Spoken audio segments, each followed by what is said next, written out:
Hi everyone.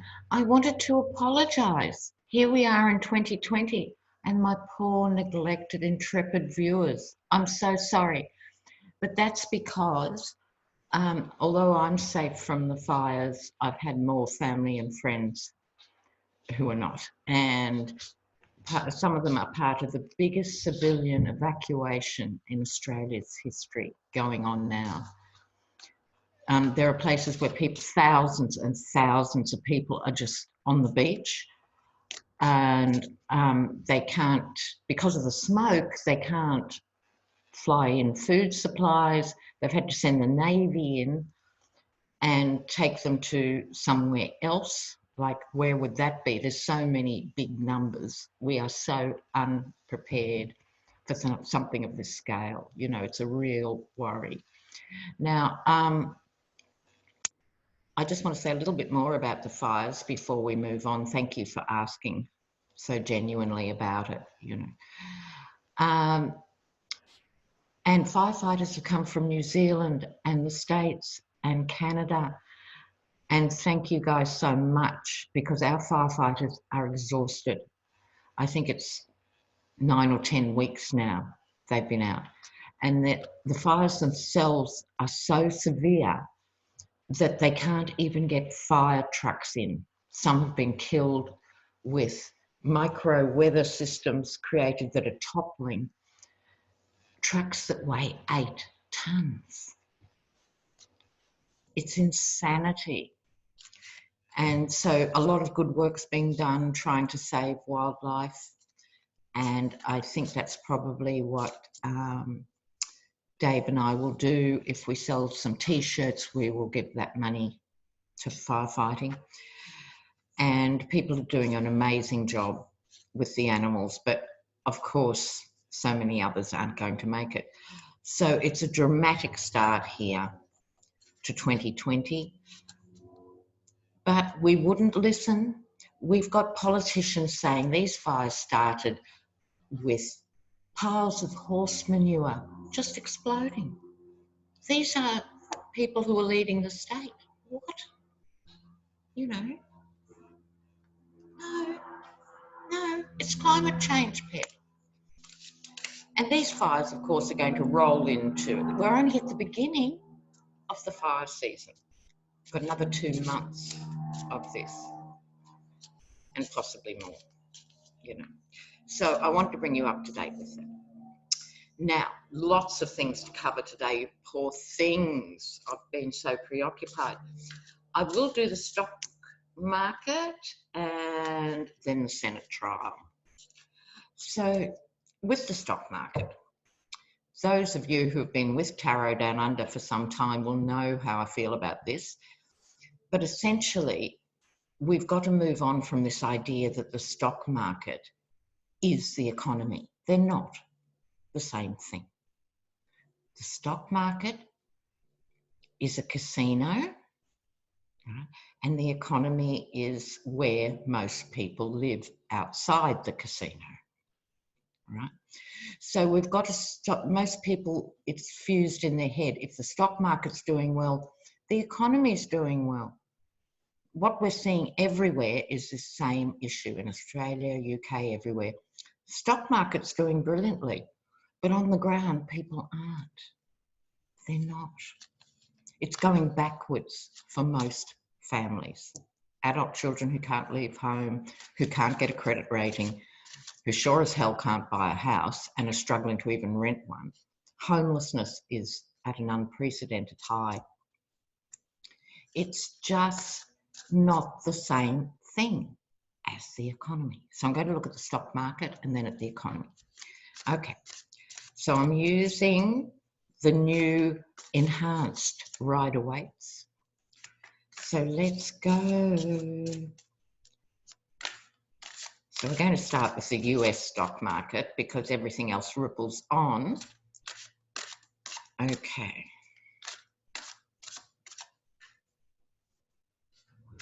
Got to look at these things differently. So what's happening with the stock market? Okay.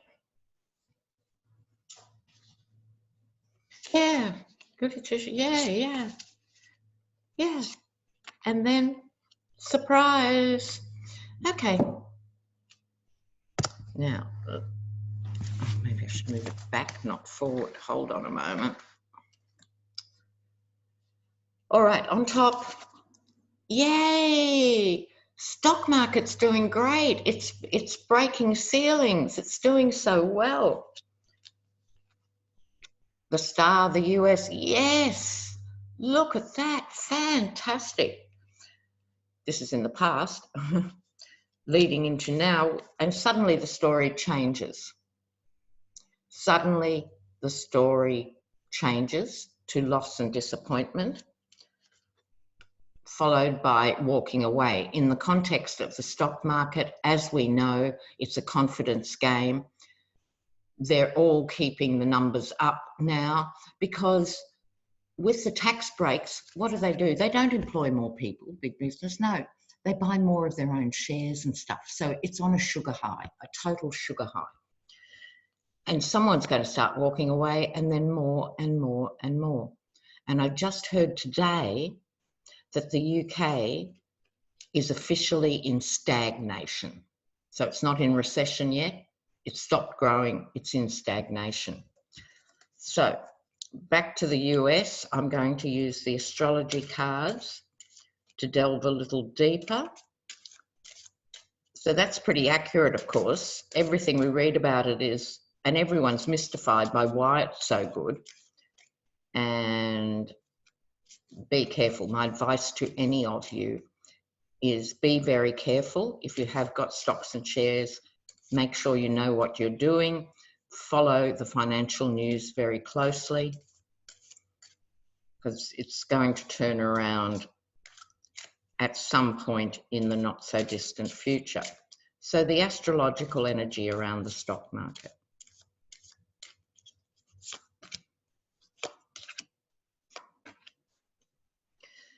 All right.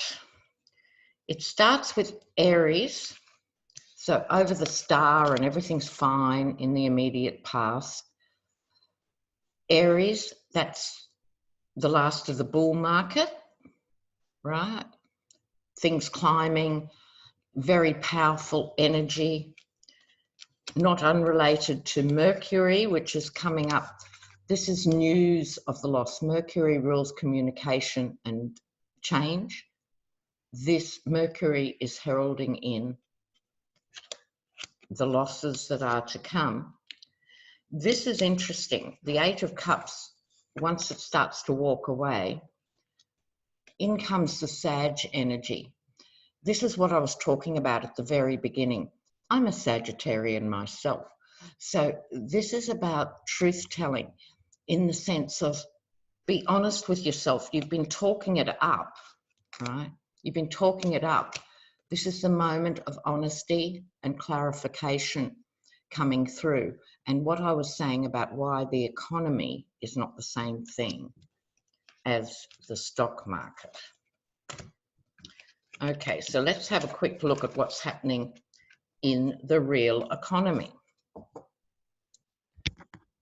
So here we are, beginning of 2020, and we've had this conversation before, viewers, how they measure unemployment. So if you don't comply with certain demands in Social Security and stuff here, and I'm sure it's the same in the US, you actually fall off the system, but you're not included as unemployed. Suddenly, you're not on the unemployed statistics. It's the same with zero contracts. It's the same with the entire gig economy. How many people do you know who are on a solid, old school, tenured position? The older you are, the higher that number will be, but for younger people, it falls off a cliff. They're all part of the gig economy, you know.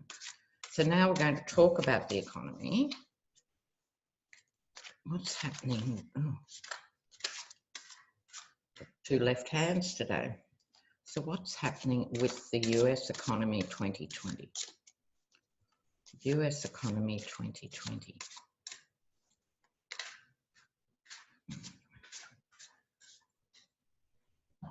Let's have a look. Three of Pentacles.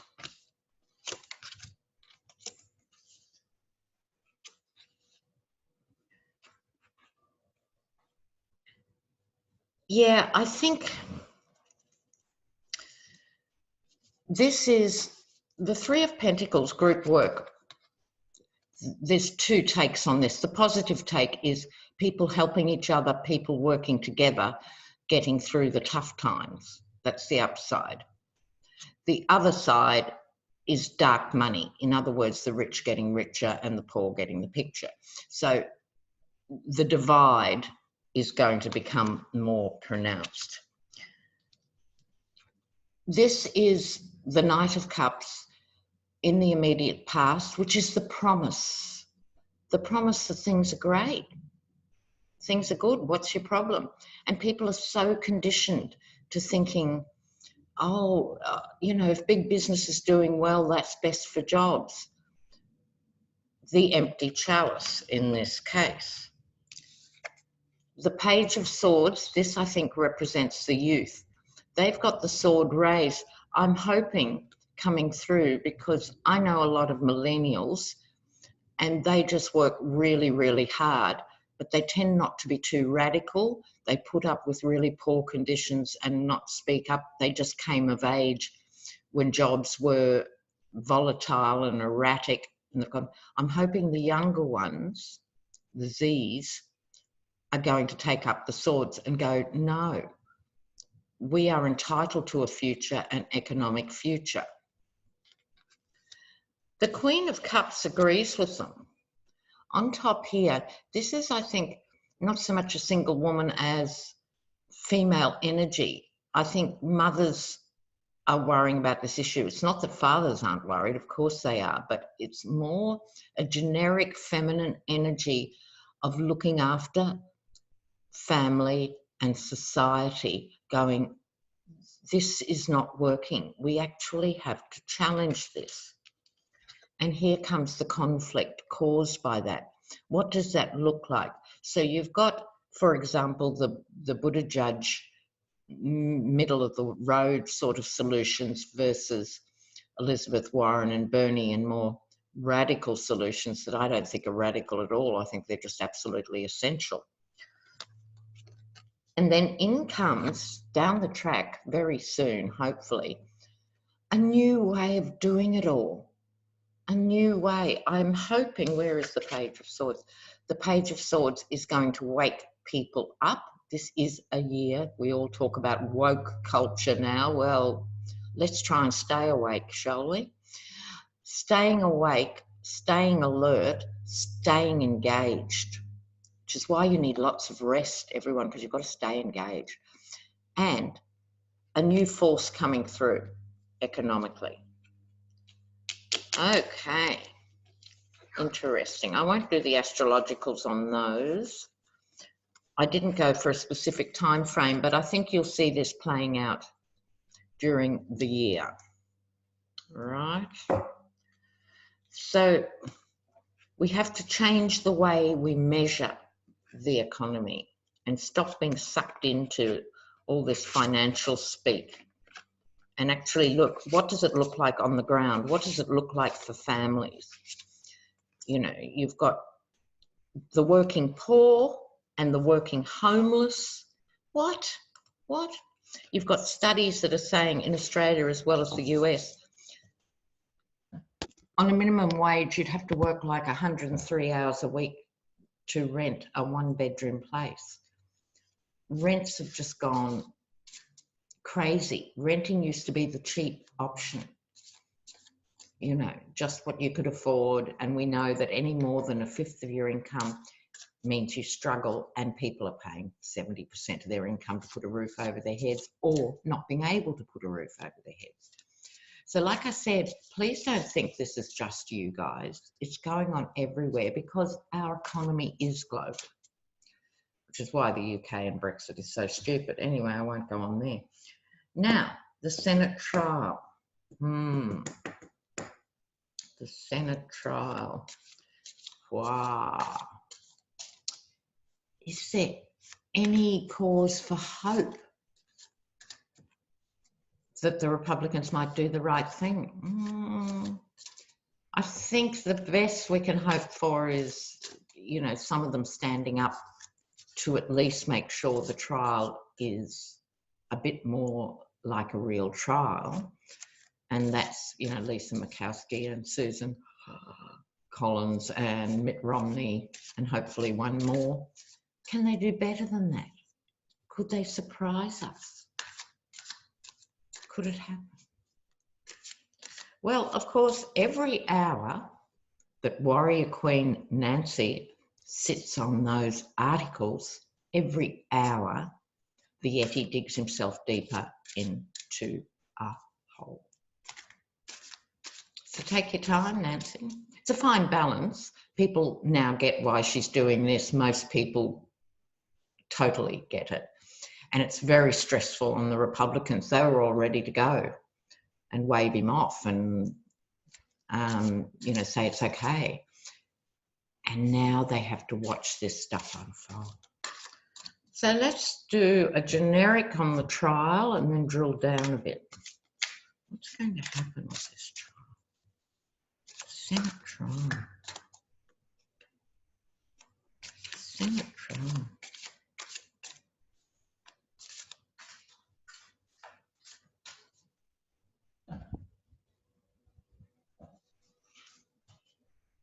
Oh, there you have the fat cats in the middle. The lies and deceit. Ooh, ooh. Ooh. Oh, wow, guys. Oh, Lord, have all the mercies. Look at this. So in the middle, this is the moneyed class. This is the 10% that serves the 1%. So the 10% of people in all these countries who are doing really well, thank you, funneling all the wealth up to the 1% who own just about everything. Okay, this is them. And at this point, they are still in the centre of this conversation about the trial. The atmosphere around the trial is just more lies and deceit and carry on and real motives being veiled, not very successfully. We all know what's going on. But there's an eclipse energy to this card, and there's an eclipse coming up on the 10th of January. I think it's a lunar eclipse in Cancer or something. So there's huge emotion around this issue. Expect that on and around the 10th of January. The King of Swords, I'd say, is Justice Roberts. Underneath, I think he's going to do his best, but he's up against these strident, literally treacherous people who are prepared to say their oaths with their fingers crossed behind their back like 8-year-old children. They are prepared to lie to themselves. They're prepared to lie to the Senate. They're prepared to lie to the American people. He'll do his best. I hope it's enough.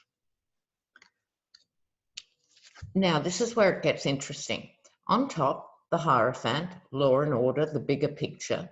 There's also a religious element to the Hierophant. So this is perhaps those middle-of-the-road Republicans who are mainstream Christians. By that I mean real Christians in inverted commas, not the mad evangelicals. Real Christians who are concerned about the foul behaviour of the Yeti, who are concerned this is not going to be a real trial, who can't put their heart and soul behind a dismissal of all the witnesses and so forth, right? I think they're all embodied here in the Hierophant, hopefully reinforcing Justice Roberts. Now, in terms of the effect on Trump, Trump Tower, this is Trump Tower. It almost doesn't matter what they do, okay? And what I mean by that is, if they go ahead and refuse to have witnesses and have a sham trial, it's still going to knock Trump off, because people have had time to absorb it now and understand what's at stake. Not everyone agrees with everyone else, but more people now, decent thinking Americans, are aware the GOP is behaving very strangely and badly. I think it's not an overstatement to say that. I think we're over the halfway line. Forget the 25% of cultists, or even 15 or whatever they are, but the rest are getting it. So in other words, what this is telling me, even if they go down that route, even if Justice Roberts can't rein them in, it's a goner for Trump. We might have to put up with him for a few weeks going, I'm exonerated and it's fabulous, but no one's going to believe it. He's going to then invent himself as the martyr. A narcissist under pressure equals martyr. Okay, so there he is, golfing madly, but he sees himself as the martyr. Outcome, the sun. The sun is going to shine on their treacherous dealings, on their shortcuts, on their failure to stand by their oaths. This is not going to play as well in the heartland as they thought. We, the collective, have the sun card. Okay, so let's have a look at the astrological for the Senate trial. Let's have a look. I love these new cards, and I love using the New World too for readings. That's going very well. Okay. The astrological influences around the trial.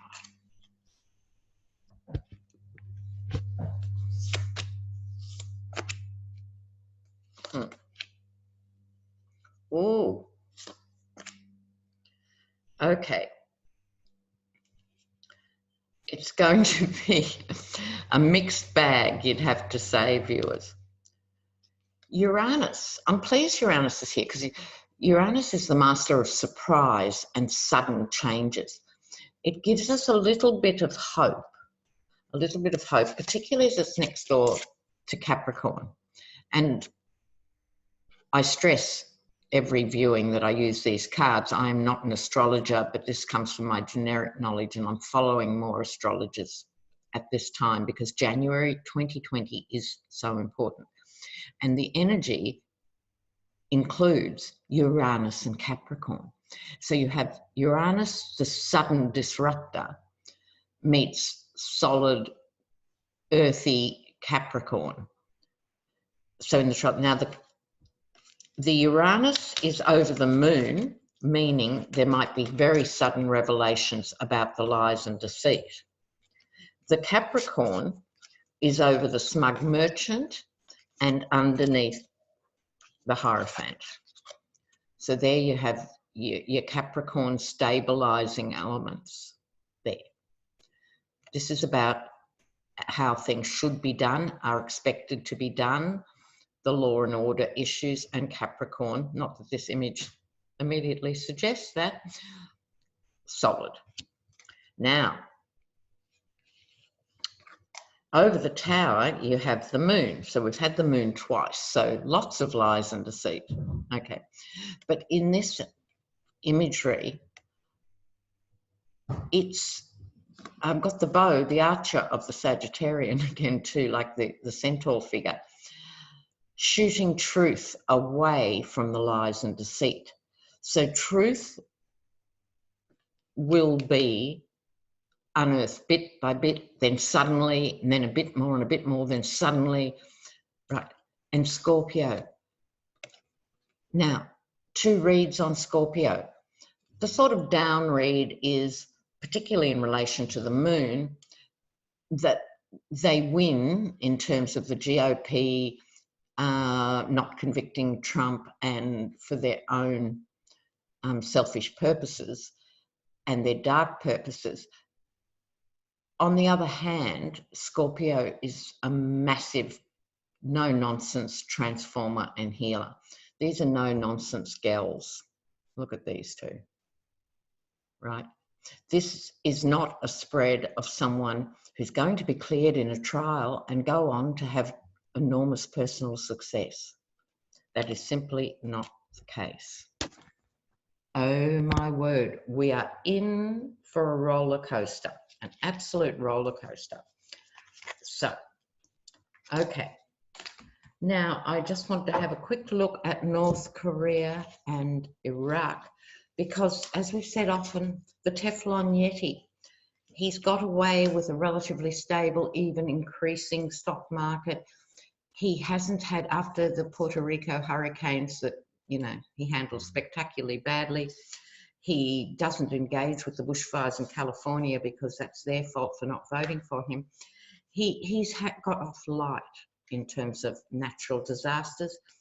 He's also ruled the roost in terms of contravening every protocol ever set in place in the United States for a president behaving internationally.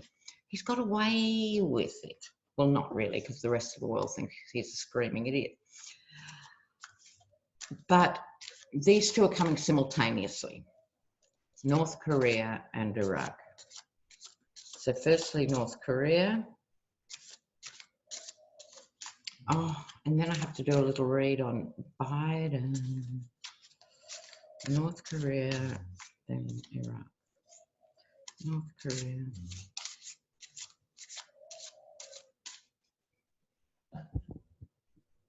I'll just do 4 cards here.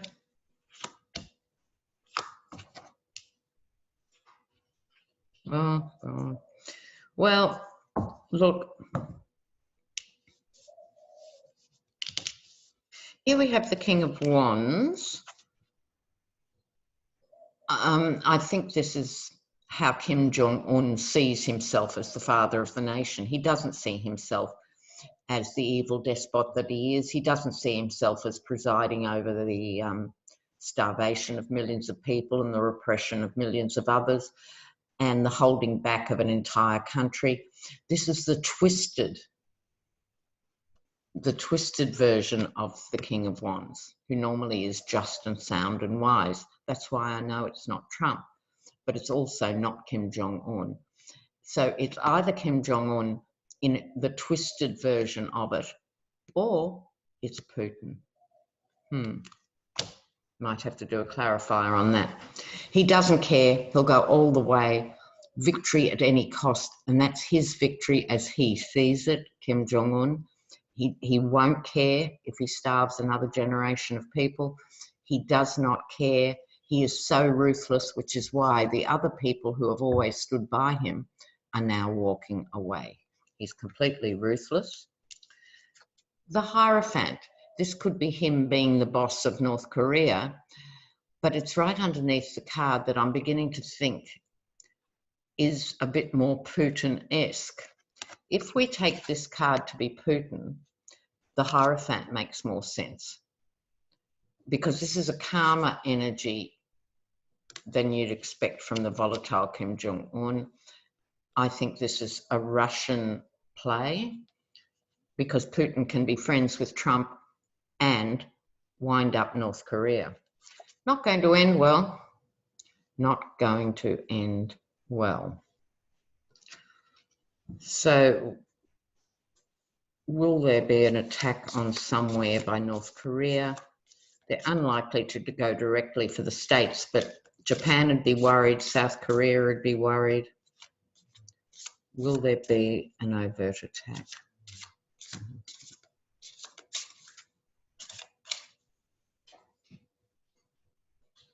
Judgment. And a lot of work. I think he will launch a very provocative missile. It could actually impact and have some implications for either of those countries. I think it's more likely to be Japan or South Korea. But he too sees himself as the one martyred to the West. So I'm now going into Iraq. And of course, Trump is blaming Iran for the protests in Iraq. I'm sorry, America. What is it with you guys that, you know, when these things happen, like 15 Saudis are part of bringing down the Twin Towers, you go and bomb Iraq. And now Iraq's a basket case because of that. You know, it was one of the stable regions despite being led by a hideous despot. Now no longer there, leaving a power vacuum filled by Iran. So now let's look at Iran.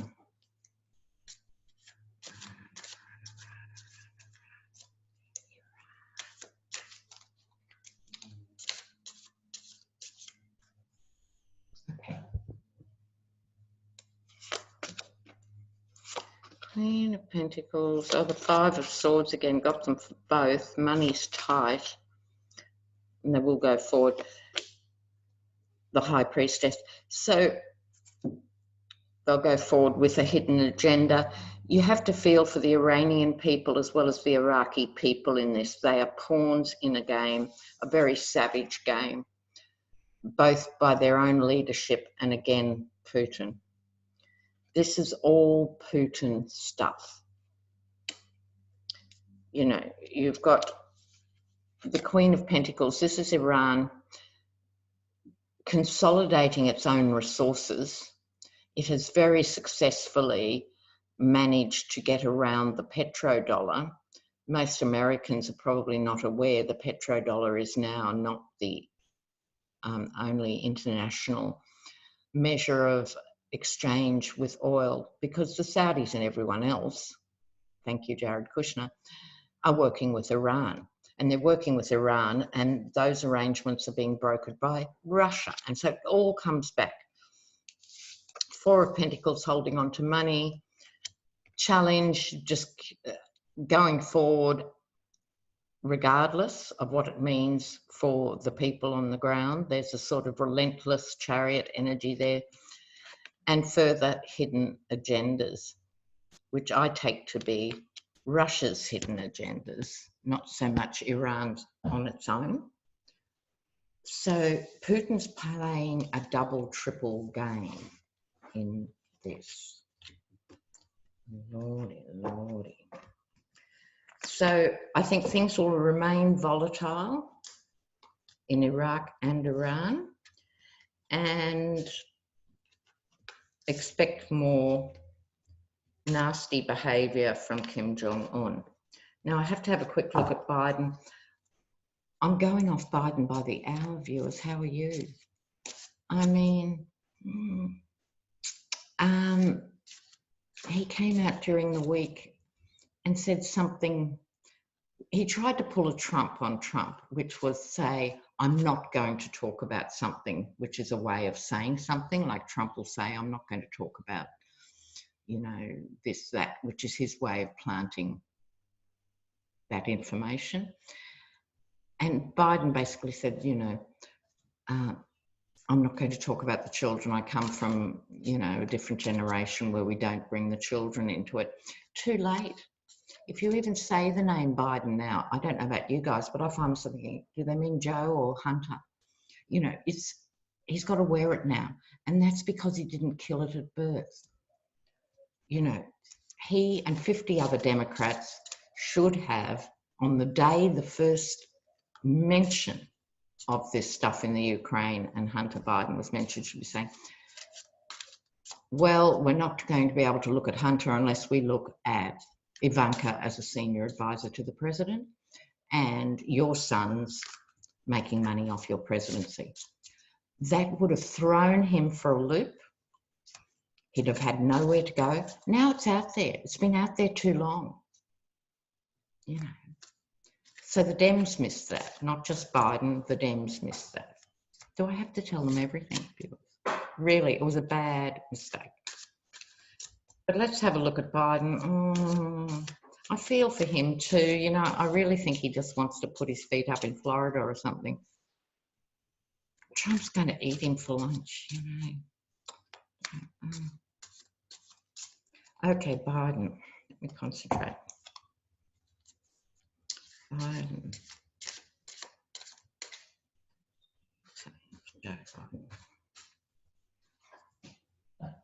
Oh, I guess the Fool card first off.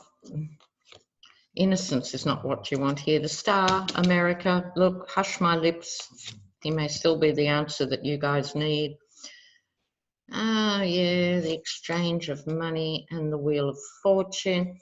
Look, these aren't bad cards. They're big enough. The Eight of Wands, things are going to keep coming at him. They're big, solid cards here. He gets 3 major arcana. Now, out of a deck of 78, there are 22 major arcanas. So in a little tiny 5-card spread, to get 3, it's a big story. So he does get the Fool card. I think at his age and stage, it doesn't simply mean a foolish act. He's on the fool's journey and he's somewhere down the line. Tarot is sometimes referred to as the fool's journey. So it's at the end of this reading now, so I'm not going to go into all the details. Suffice to say, it's not what you initially think. Oh, Biden's an idiot or Biden's a fool, like it would be if it turned up in the Yeti read. It's more sophisticated than that. He is representative of some very good, solid, old world, traditional American values. The Star comes up now as my USA card of inspiration and hope. This is everything about money, and it's everything about trickle-down economics. You know, the rich guy giving a few crumbs to the poor. It can also be money laundering, dark money, being haunted by Hunter's story. It's all of that. It's about being part of the old corporate Dems. You know, it's money, money, money. But he is there. It's a card of destiny. The Wheel of Fortune is playing out. He might, I'll just tell you about this before I give you my real thoughts on the Wheel of Fortune. He better get used to it because he's going to get hammered over and over and over and over and over. Yep. The Wheel of Fortune suggests he's up to it for now. He could be the karmic solution for this election in 2020, but I'd stick my neck out and say, if he gets the nomination, if he goes ahead, I think, yes, he'll still pull it off, but I don't think he's going to be there for the next 4 years. I think whoever is the VP is going to be really important, because I think on health grounds or exhaustion grounds, he has yet to go through a year's campaigning. I don't think he'd be there for long, but not in a bad way. I think it could be the best thing. So who's he going to choose as a running mate? I doubt it'll be Kamala Harris, because they really just don't get on, and we all know that. Leave her to be AG. Would he go with Elizabeth Warren? Would he go with Buttigieg? Would he go with Bernie? So that will leave that reading for another day. But what I'm saying today is the choice of vice president is going to be absolutely vital. Absolutely vital. He might pull it off, but then not be there that long. Oh, how fascinating. Let me just see if there was anything else essential. Guys, I've got to load this up so you get it. All right. And don't forget, I'll put the link up. Your Intrepid viewer shirts are now available. Don't forget, when you go to the link, it then has a little search box and you put in Moonride. Okay, and that'll take you straight to our shirts. And there's also the shirt with all the different names for the Yeti, the Lion King, and all those names are there too. All right, guys. I'll see you really soon. I won't leave it that long. I promise, I promise, I promise. Okay? All right. Bye. Bye now.